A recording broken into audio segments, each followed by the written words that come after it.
Hello.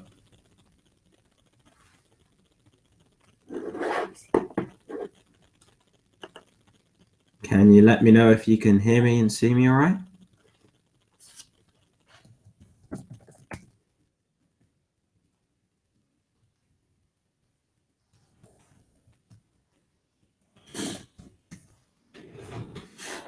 Okay, great. So hopefully, well, I suspect it may have been introduced already, but just in case it hasn't, I'm Alex Harris, and I've been asked to talk to you about engagement. 20 people apparently. Hello, all of you. Within this, I've got a few topics to talk about within engagement. Those being tracking material, POIs, framing, rebuttal, and, well, that's it really. But within rebuttal, there's a few different things. I think after each of those sections, I'll pause for some questions on anything that I've said. But with me having introduced those sections, I was just first wondering if there's anything that people felt I haven't talked about covering that they might find helpful that I can add to that. I think you'll have to tell Angelos and he can tell me in the chat because I can't hear.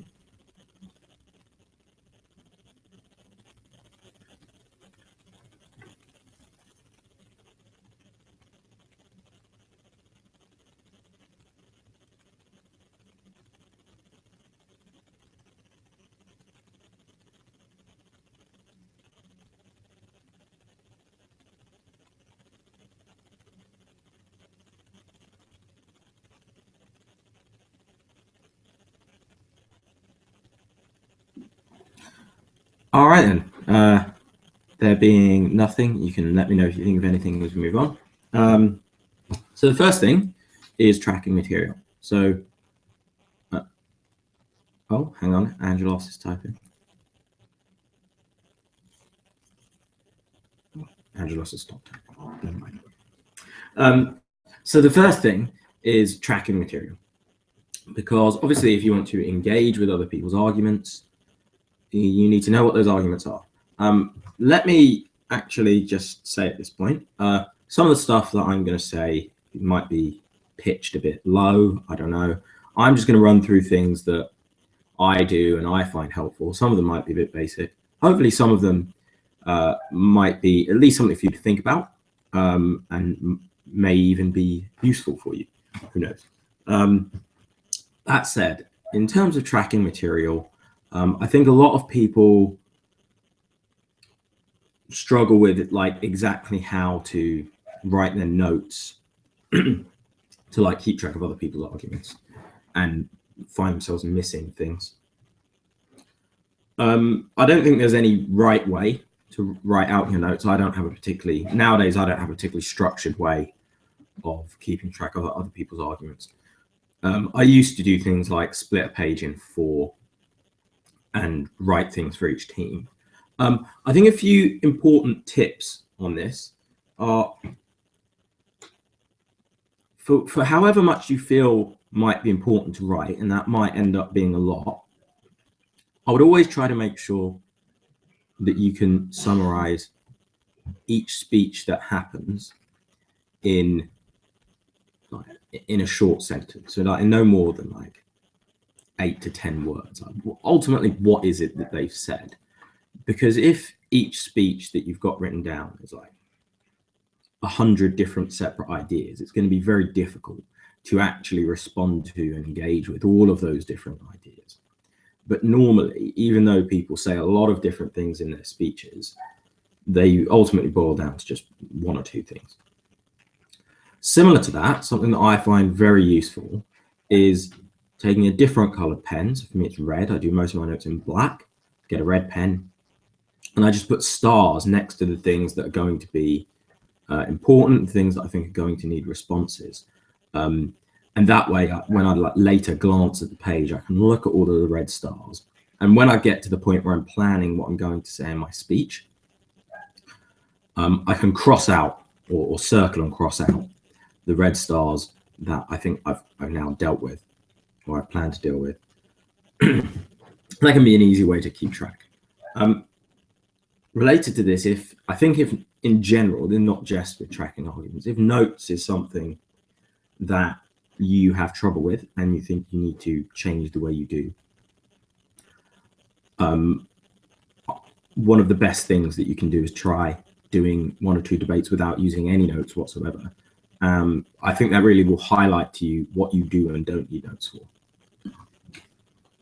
So what I've said so far on tracking arguments is sort of methods for, once you've identified what's important, how to sort of remember it. I suppose that does raise the question of identifying what's important. Now, I'm sure this is something that is fairly intuitive a lot of the time, but sometimes it's easy to miss things. And I think a general rule, and probably a rule that people who, as I expect some people in the room there are, it's probably particularly nice rule for people that struggle with engagement somewhat and often find themselves getting feedback from judges that they didn't deal with material from other teams or speakers, is I think ultimately when you plan out the material that you want to say, hopefully you have some idea of what you're going to say. I'm just going to take my glasses off, they're being a bit too reflective. Hopefully you have some idea of what you're going to say at the time that other people are speaking. And hopefully you have some conception that what you are planning to say has at least some chance of winning you the debate. Now, ultimately what matters from what other speakers are saying are the things that are going to, in one way or another, stop the stuff that you want to say from winning you the debate. That is either directly by, for example, if you have material about if you have material about engaging more voters and they say something about it putting people off, or in a practical sense, meaning few people are going to be able to go and vote, then that's something that is a direct problem for your argument, and you're going to need to tackle it before your argument can possibly win the debate. But there's also indirect things, right? So they might just say, if you are talking about engaging more people to vote and reasons why that's a really good and important thing, they might have material about extremist candidates being more likely to get in. That doesn't obviously clash with what you want to say, but it might be a more important concern that will need to be balanced off against yours, or potentially would be. So hopefully that makes some kind of sense. That's obviously that doesn't deal with exactly how I would go about engaging with those arguments and dealing with them, but I think identifying them is the first important step, and that's the end of the tracking materials section. So I'll just pause here to see if there are any questions on anything that I've said, or anything, I suppose.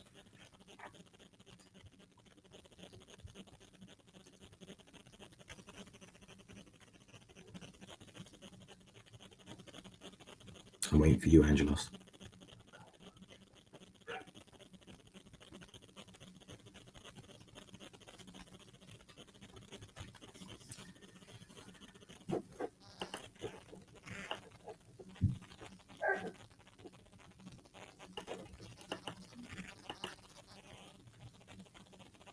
Okay, I'm not getting anything from Angelos.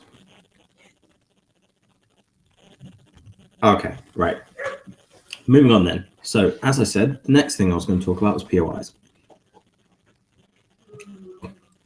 I think with POIs, thinking about how you take them is almost as important as thinking about how you give them. So quickly, in terms of taking POIs, this is probably something that a lot of you have heard before, but perhaps some of you haven't. But never forget, when you're taking POIs, that the floor is yours, and it is your speech to give the way you like. So take a POI at a point that is convenient for you.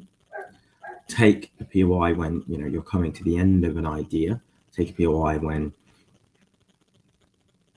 you finish your sentence. If they're offering POIs, don't feel you have to take them. Just ignore them if they're offering them at times that are inconvenient to you, or just wave them down, something like that. I'm sure most of you do that already. One little thing with taking POIs that I find quite useful is quite often you may have written a point where you think they're going to, it'll be one of those points where you're saying blah, blah, blah, blah, blah. Opposition will probably say X, but that's not a problem because. That is a great time to take a POI, because if you get to the point in your case where the obvious flaw becomes apparent and you already know how you're going to deal with that, then quite often the other teams may have better POIs written down and will stand up to give that obvious POI anyway. And it creates a comparison between your two teams that is then favorable to you because you've already worked it out. I think from all positions, when you're taking POIs, it's normally favorable to take them from the team diagonal to you, certainly in top half. And I would say in deputy leader of opposition in particular, taking a POI earlier rather than later can be very helpful, because that is a position where CG are most likely to tell you what their extension is, because it's the first point in debate where the opening team can't steal it if they do.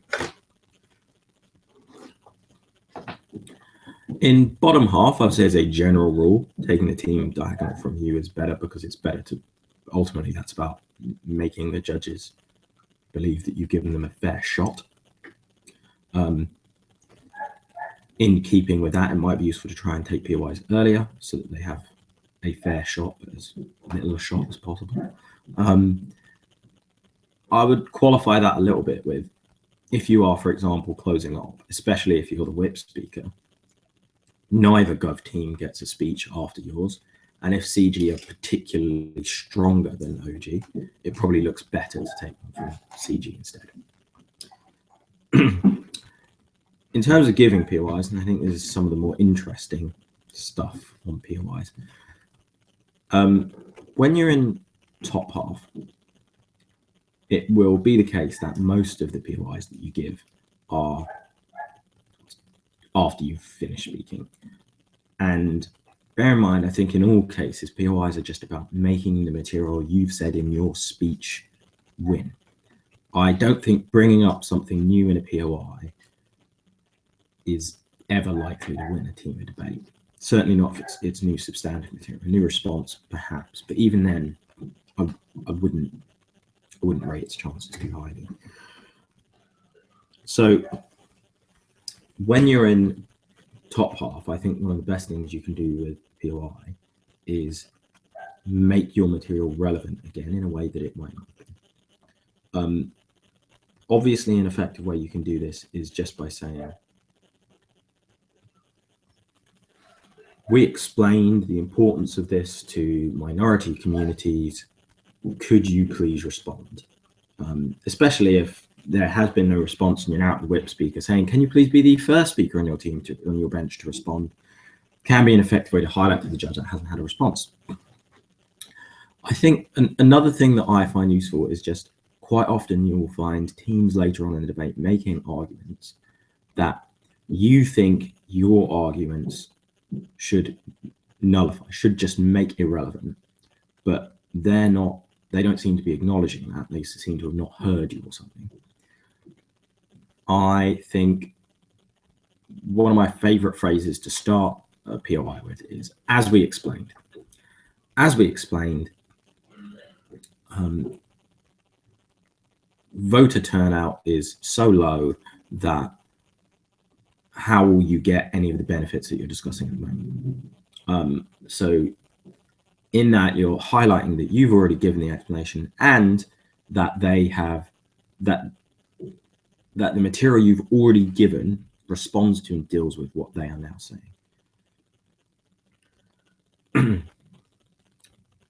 Question. What's the main goal / purpose you want to achieve when giving a POI? So along similar lines of what I've already said, I think the main goal or purpose when giving a POI, for me at least, is always going to be to bring the debate to your material, to bring the debate to what you wanted to talk about. And hopefully during your speech, you will have given something of a comparative, like a way to weigh up against other arguments. I'll talk a bit more about that later. But so just bringing the ideas that are being discussed back to what you were being discussed, or if you haven't spoken yet, which I'll talk about now, what you want to discuss can be very helpful to you. So if you're a team that hasn't spoken yet, particularly if you're in bottom half, it can be very helpful, especially if you're running something very new and very different. It can be very helpful to sort of lay the ground for what you want to run. So that might be in terms of saying something like, for example, if it's a debate about white artists writing about minority cultures, it may be useful for you to ask a POI about what chances minority writers have to actually get published. And then when it comes to your turn, explain that therefore the only people who can at first write about minority cultures are white artists.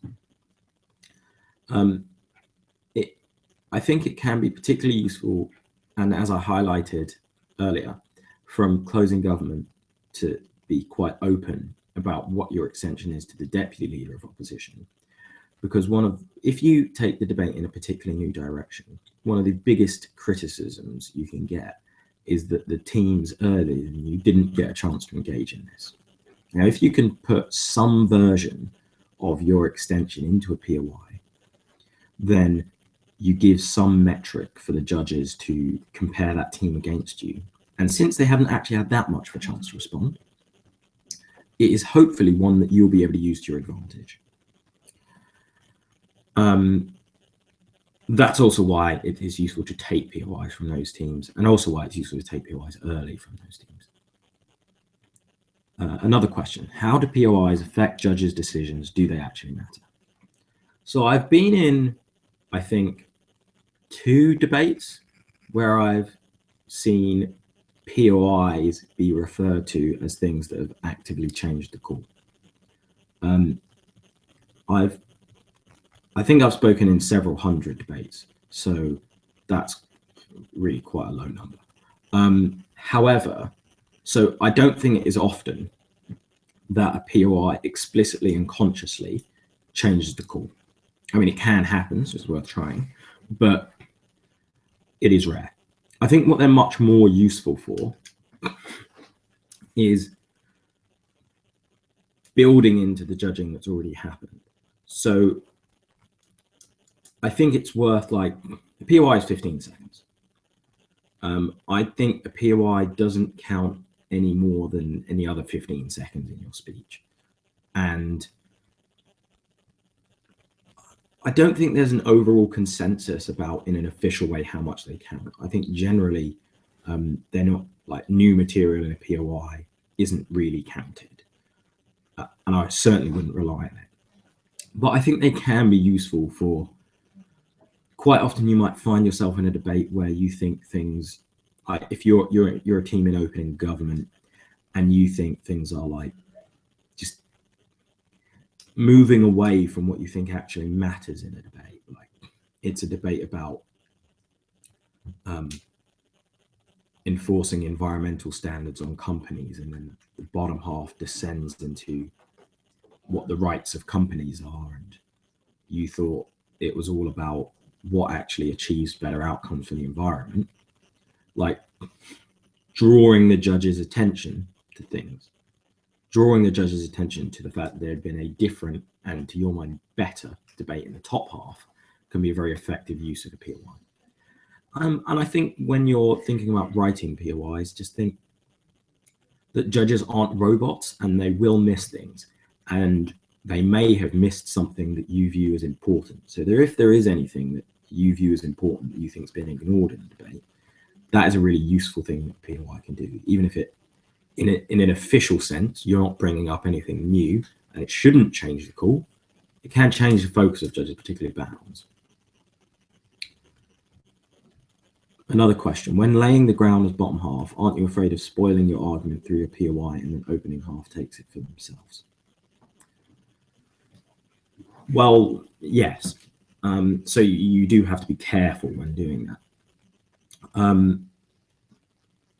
So, I mean, that is something that I think you need to build up a little bit of a sense for, in that it's useful to try and strike a balance between asking questions that are sort of leading questions, sort of preliminary questions to the main material you want to talk about, so that during your extension and your summary, you can say, this is what opening have to say on this matter, but here's why they lose because. And then when the judging happens, they can say, oh yeah, that really didn't look too good for OG, did it? But obviously at the same time, you don't want OO to then run that material. One thing I would say is, if you have a fairly advanced extension, or if you have a fairly detailed extension, giving the headline of it, if you're closing up, for example, giving the headline of it in the DPM speech is unlikely to allow DLO to run it as well as you will, and them trying to can be beneficial to you. And similarly, on similar lines to that, I actually am a bit of an advocate for distraction POIs too. I think if you can think of material that not obviously ridiculous material, but something that could plausibly be run, but you don't particularly fancy running. For example, I recall being in a debate where I was closing up. It was about banning alternative medicine. And we, based on their definition of what alternative medicine was, we asked if they were banning prayer, and it just created a bit of a mess for the top half teams, and then we ignored it, which was convenient for us. Another question: in semi-finals/finals, debaters don't take or offer so many POIs. Do I agree? And if yes, why do I think that happens?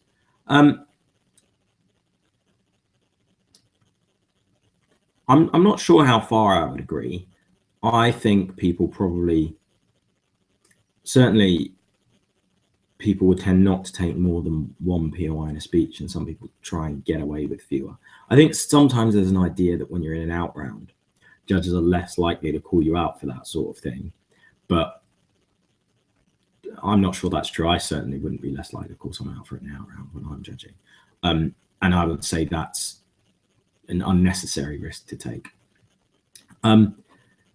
I do think in general, taking more than one POI is probably not going to help you that much.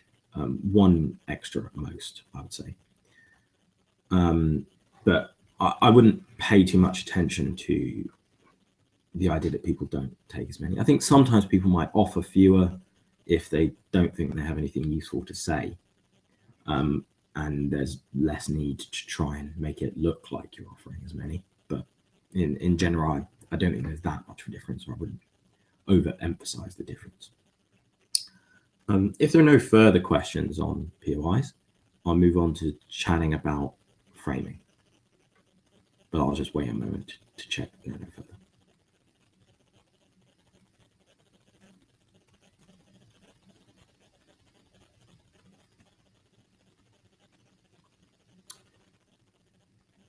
Okay, so framing. And I think framing is something where if you are someone that struggles with engagement, if you're someone that struggles a bit with responding to things that other people have said, and you sort of you think you're reasonably good at talking about your own thing, but responding to others is something that catches you out. Framing is something that is incredibly useful. And I think framing is a very broad term. There are a few different things within this. But effectively what I mean by this is the first 15 seconds of your speech, or maybe a bit more depending, where you haven't yet introduced your points, you just give a little introduction about what's to follow, about what your case is. Something that a friend of mine says about that first 15 to 30 seconds of your speech is particularly important for the first speaker in a team, whether that's the leader or the extension. Something a friend of mine says is that this is the epitaph for your team. These are the words to go on your tombstone that you want the judge to remember you for. And really, quite often, judges do only remember you for a soundbite version of what your entire case was. So it's quite useful for you to be the one to decide what that is. And the reason why I thought this was useful for a session on engagement is because, I mean, it's easier to demonstrate how this would work in bottom half, but it's useful for top half as well. If you're a closing opposition team, it is very useful for you to be able to say, opening opposition, talk to you about why this is a legitimate move. What we're going to talk to you about is why it is actively counterproductive. So even if it is illegitimate as opening gov and closing gov claim, it's still a bad idea. And ultimately, that is more important than anything in that any of the teams have said so far, because everything they've said relies on that assumption. So what I've done there is just both summarize what I want to talk about in my speech, but also explain why what I want to talk about is going to be more important than what everyone else has said, and explain why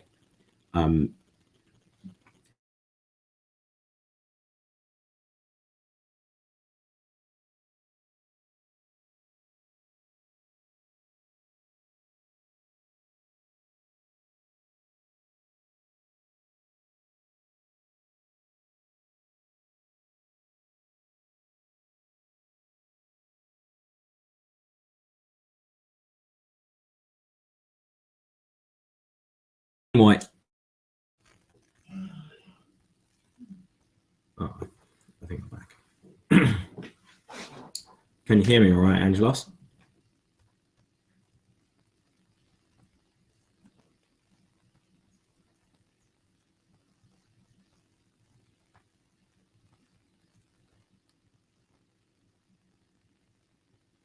Great.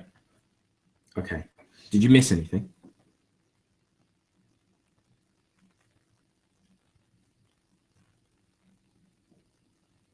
Right, I think I'll continue from where I was. Basically, all I said at that last bit, which I'm not sure if you caught, was that having an introduction, for me, I would normally plan this word for word, that both very succinctly summarizes what you want to talk about as a team and explains why that material beats the other teams in the debate, can take a lot of the pressure off you to respond to every tiny bit of material that those teams have. So if you're someone that struggles with that responsive element, that can be a very useful tool. As a general rule, when I speak in first speaker position for any of the four teams, I will always start my speech with a quick introduction that explains why the material that my partner and I are going to talk about will win the debate, regardless of what the other teams say or have said.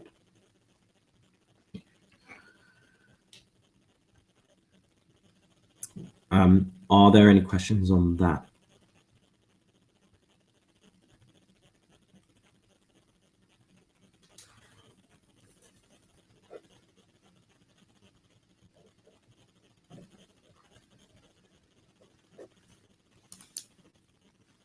Right. Moving on to rebuttal and direct responses to things that other people have said. I think there are a lot of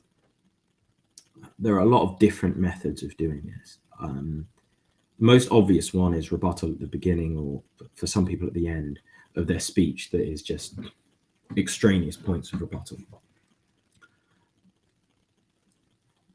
What I would say when considering rebuttal is I'll come back to this at the end of this section, but at the beginning of this session, I talked about tracking material and putting stars next to everything that you feel needs to be dealt with. When you're writing out your rebuttal, I would normally consider that if you haven't dealt with this material anywhere else in your speech, this is where it needs to go, in the extraneous rebuttal section. I think one of the biggest problems people have with rebuttal is actually that quite often they end up going overboard, rebutting too much, like rebutting every little thing that the other teams have said. And then suddenly you realize you've only got 3 minutes to run your actual speech. And I think this is where you need to think about prioritizing rebuttal, for one thing. So once you've got your list of things that you want to respond to, many of them with very witty and clever quips at the expense of the other team, just have a quick look over it and see what of it actually matters, because I think you'll find that you can cross out an awful lot of it. And you may have to be quite merciless when doing so, because I think what you'll find is there will be some material in there that you instinctively put on as things you want to respond to, but really don't matter that much in a debate anymore. So just be careful in that regard. I think something else that is very useful is you will often find that you have 8 points of rebuttal or something like that, and that you've written them down in chronological order. So each of them is responding to like a different thing that's said at a different point in the debate.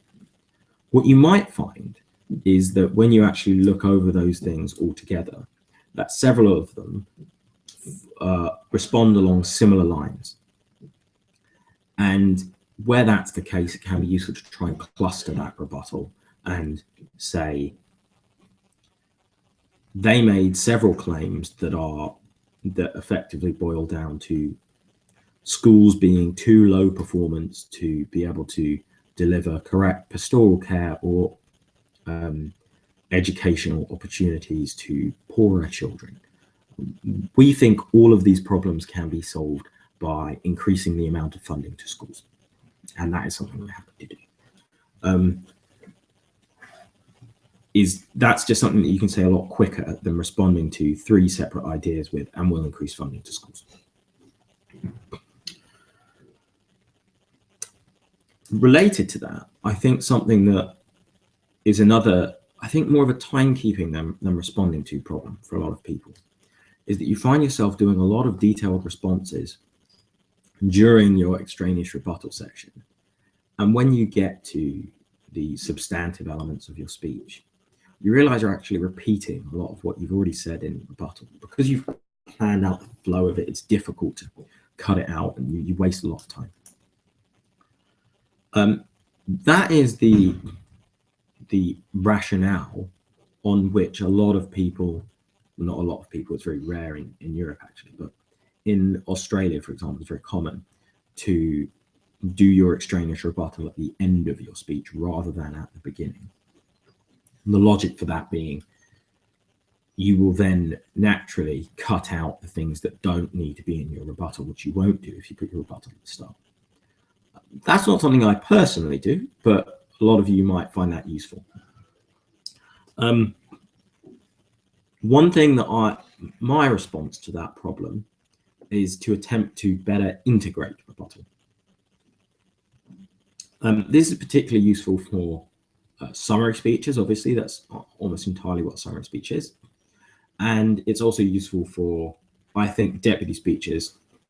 But I think all speeches on the table, except obviously for Prime Minister, can benefit from this method. That is, I think if you're going to be trying to integrate rebuttal, you need to more than ever make sure you are doing a good job of tracking what the other teams are saying. Just so you can make sure you've crossed everything off. Because when you stand up and say my rebuttal will be integrated, that doesn't just give you free pass to not respond to anything. That's not going to fool anyone. So what I would normally do is I would have some sort of checklist of what the things that I need to respond to are, possibly just in the notes that I was taking for each speech with the red stars that I talked about earlier. And I would look at what elements of that can be dealt with directly by positive material I have. And I think you'll find that a lot of the stuff that you want to talk about, because ultimately debating is comparative, right? Debating isn't about their ideas are wrong and my ideas are right. Debating is about which ideas are more right. And quite often you'll find that their points about democracy being inefficient can best be responded to not by extraneous rebuttal, but by your own positive material about why democracy is an effective check and balance against corruption. One thing that you need to be very careful of when you're doing this is, so I find that if I don't write down very clearly that I'm going to do integrated rebuttal at this point, that I leave it out, because I think it's really easy to get into a flow of logic about how your point works, and then once you're in the flow, just to skip past the bit we talk about other people's ideas, because what other people said is boring, what you said is much more interesting. To try and avoid doing that, I write. I try to write in a different color exactly what it is that I'm responding to from other teams. And I think it is particularly important when you see that other color on your page to pause and just very explicitly say, the opening government team made the following claim. That claim is beaten by this material, so that the judge can know you are responding to what's been said. So that, because I think what you'll quite often find, if you don't explicitly flag where your material responds, that judges will miss it. And I think it's very useful to be able to say, well, where and how you are responding to them, so judges don't miss it, but also to just explain why your material is more effective and be more efficient with timekeeping.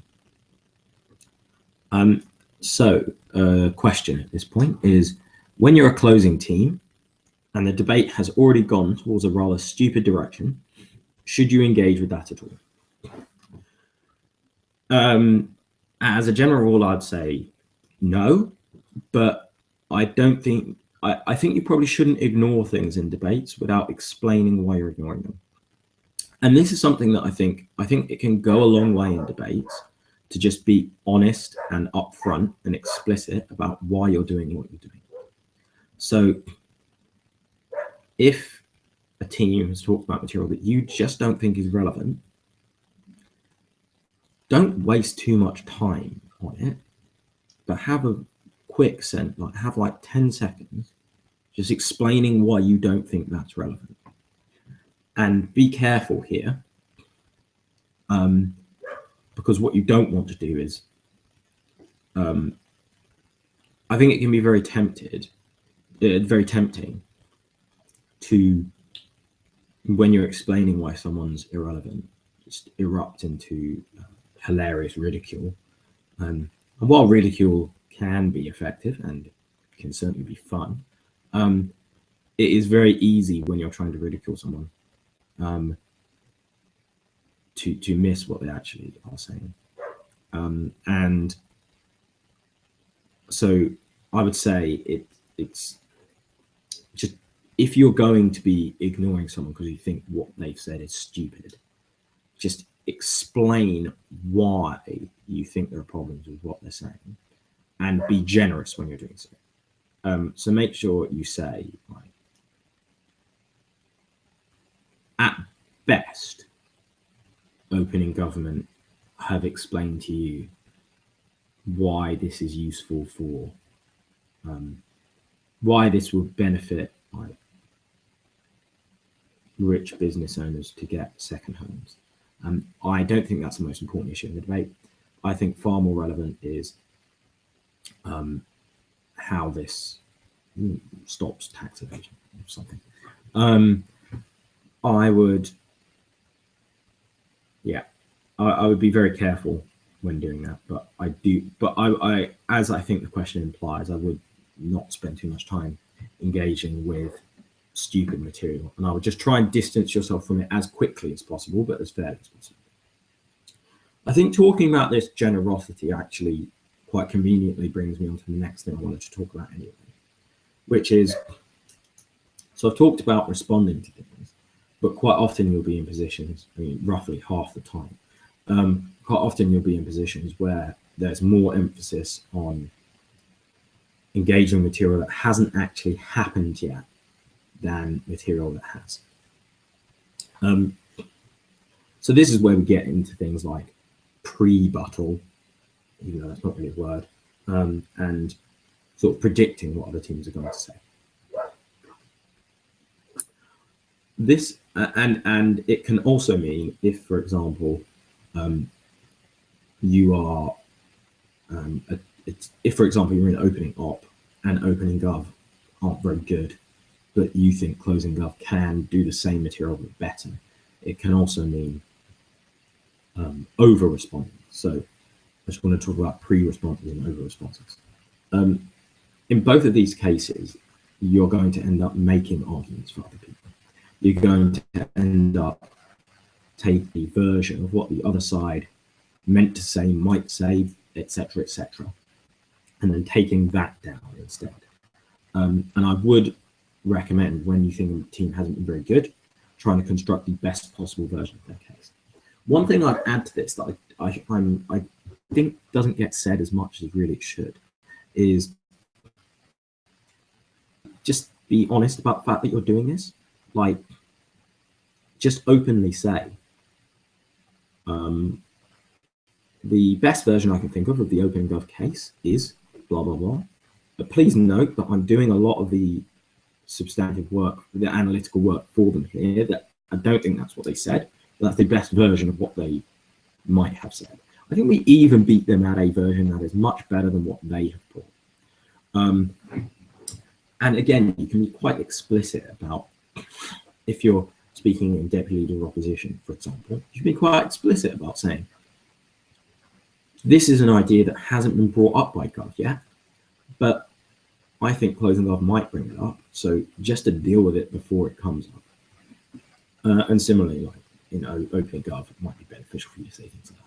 You should be quite explicit about what you're doing. I think there's no point trying to like pretend that's not what you're doing, because you know what you're doing, the judge knows what you're doing. It just makes it easier if you're out in the open. Right, another question.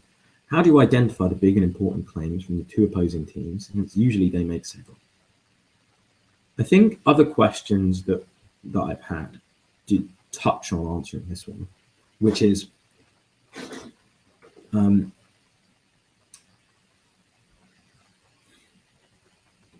I think trust your idea of where you think the debate should be going.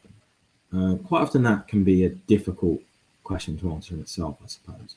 But if you ask it, I think most debates come down to what is important and what is true. So like, what are the things that you feel matter in this debate, and how can you prove that they're the things that matter?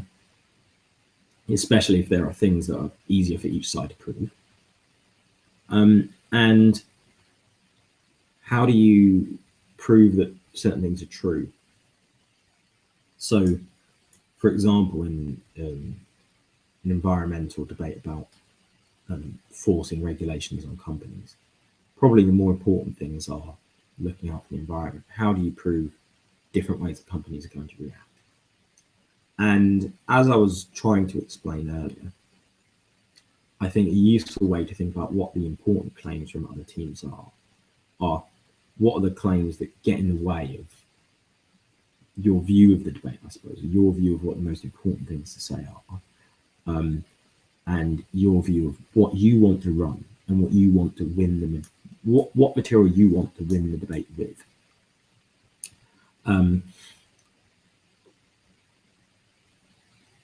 I think also teams make lots of claims, but they can usually be categorized. So usually a team will talk a lot about different problems with the political system, for example, but they can be sort of all categorized as opportunities for corruption by the people in power. And then that's what the big claim is. And all of the other claims just sort of filter into that and make it stronger. And there might be things you have to deal with independently, but that's sort of what the big claim there is.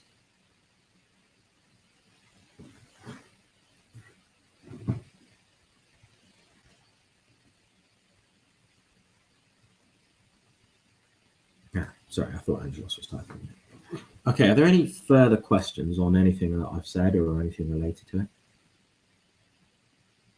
That's generally the end of the material that I've already prepared to chat about. A couple of general questions. Okay, go ahead.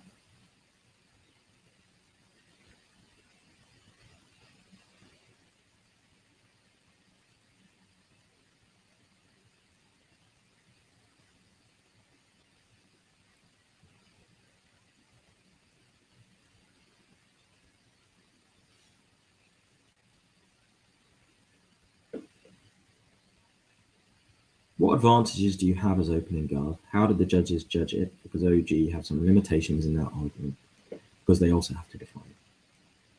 I would say they also get to define it, because that means, and this is the advantages they have, because at the end of the day, opening guard is a very advantageous position.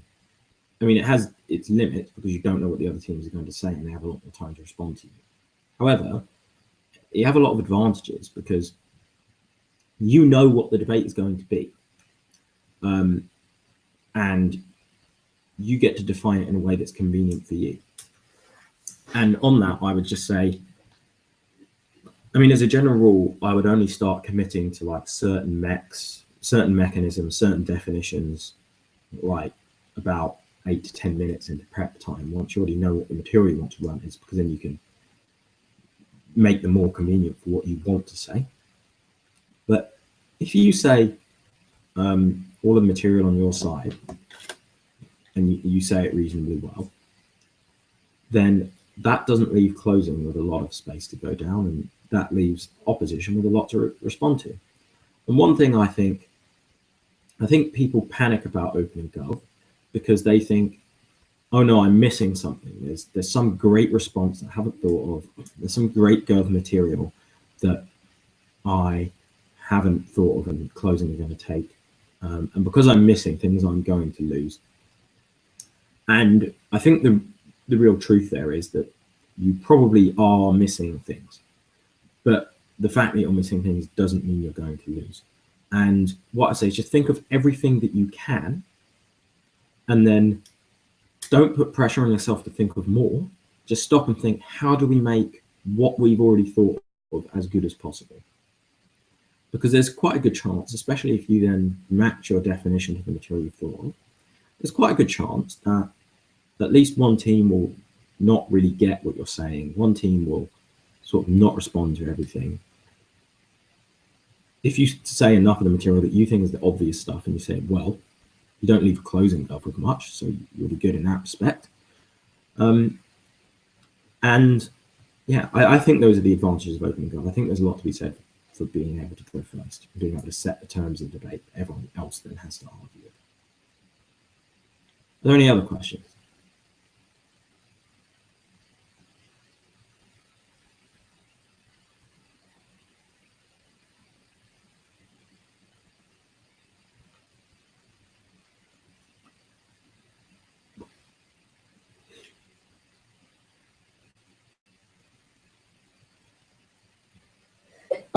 One more.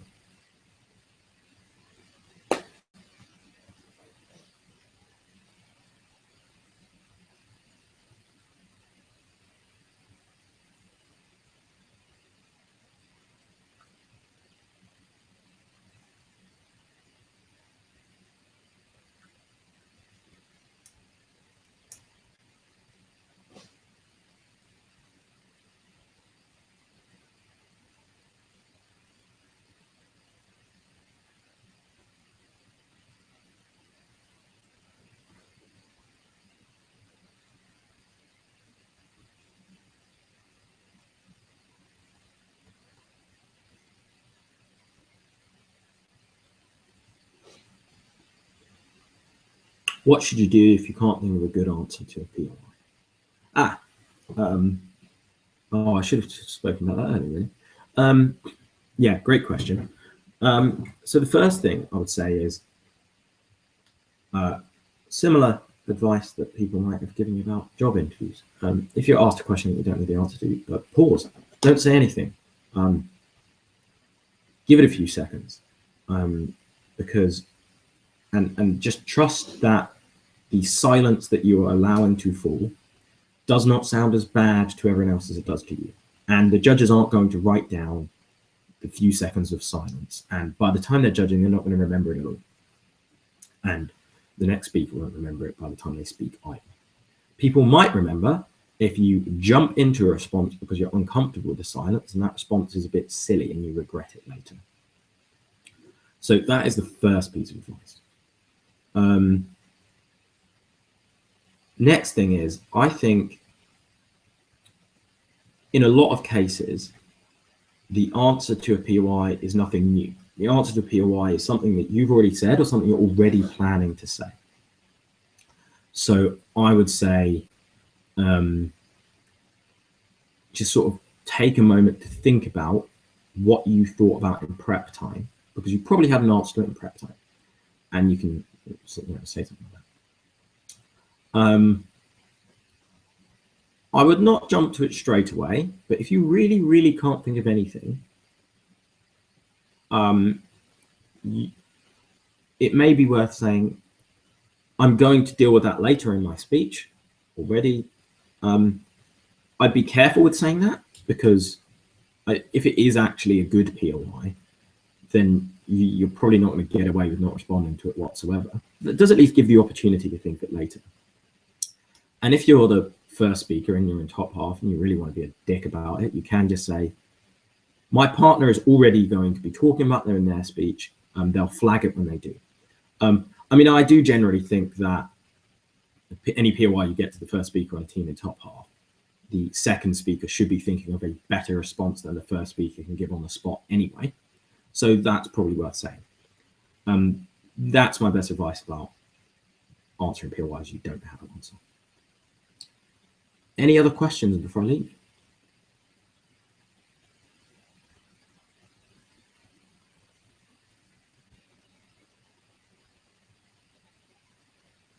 When asking a POI, should a debater address a judge, turn to them and ensure they hear you, or to the debater who's speaking? I don't think that actually matters all that much. I think the technical formal rules of British parliamentary, the ones where you stand like that to give a POI, say you should face the judge. And I suppose it's more important that the judge hears you than the speaker. So if there are genuine acoustic concerns, then probably the judge. I wouldn't worry too much about that, and maybe just do whatever you're more comfortable with, because that I don't think that's ever going to make that much of a difference in the debate, and I don't think anyone's going to judge what choice you make. Any other questions?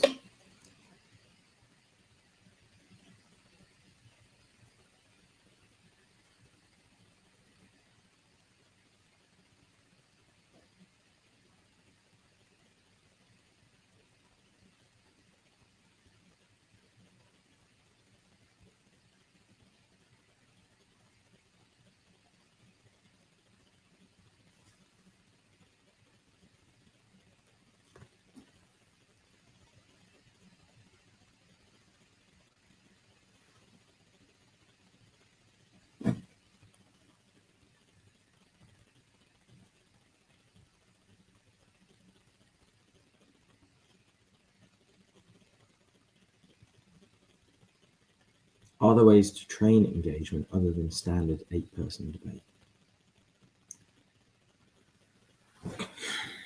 Well, engagement's a very broad topic, so that's hard to say, but certainly yes. A few exercises that you can do.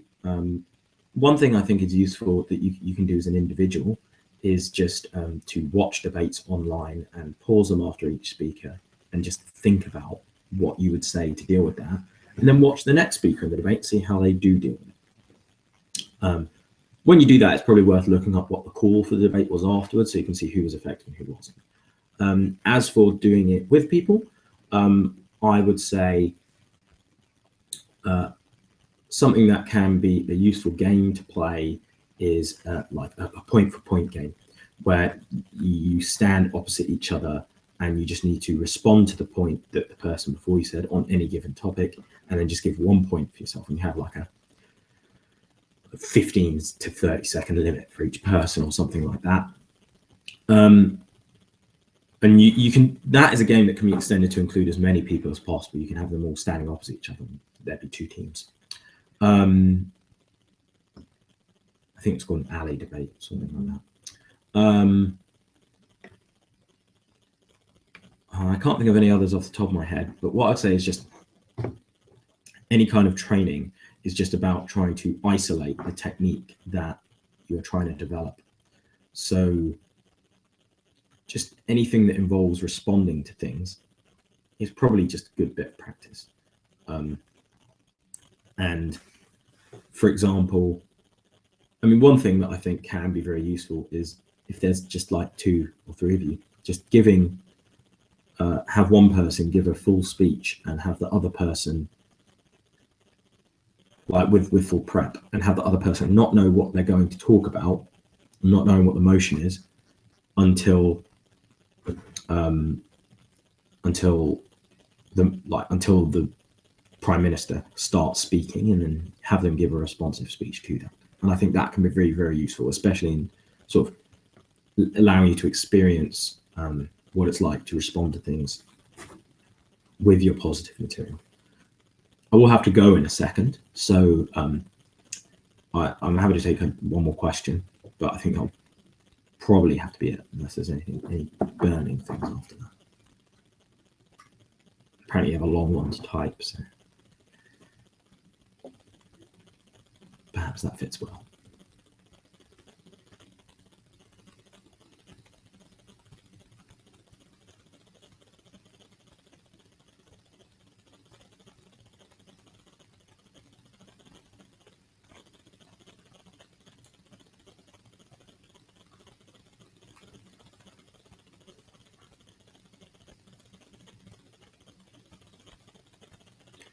If your CG and your case is based on dilemma A, then OO is speaking about a dilemma B and OG is opposing.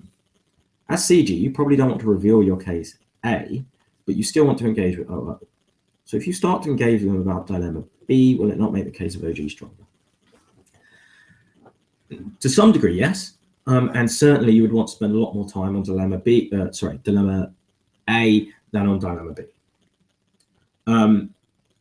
I think what's worth emphasizing here is that if you're going to be talking about a different issue than the top half teams, then your priority in engagement is going to be explaining why that issue is more important than the issues of the top half teams. This is a great example of where framing it can be really effective. So if you're prop extension and you want to talk about dilemma A and top half have only talked about dilemma B, I wouldn't bother really responding to dilemma B that much. I would just start your extension by saying, top half has been entirely about dilemma B. We agree with opening government on their stance on dilemma B, but ultimately we think this really pales in significance to dilemma A, and here's why. We are therefore only going to talk about dilemma A and win the debate. Related to that, in that specific lineup of teams, I think it will be useful from CG to give a POI to DLO to say to them, we think dilemma A is more important than dilemma B. That means that opening gov don't have an opportunity to steal that material from you, but opening opposition will say something. They probably won't have a great response, but they'll have something of a response. They'll have a response that I imagine you'll be able to sort of work around. But the important thing there is that the judge will then have a metric to compare them against you on your terms as well as on theirs. So you will have explained why your material is more important, and you will have some sort of clash with them on your material, on Dilemma A. That's how I go about that. Great. You're very welcome, assuming Angelos's sentiments are reflected. I very much enjoyed it, and thanks all of you for listening. Hopefully I'll get to actually see some of your faces in May when I'm at Helsinki Open. Hopefully there's been somewhat helpful to you guys, and yeah, see you soon.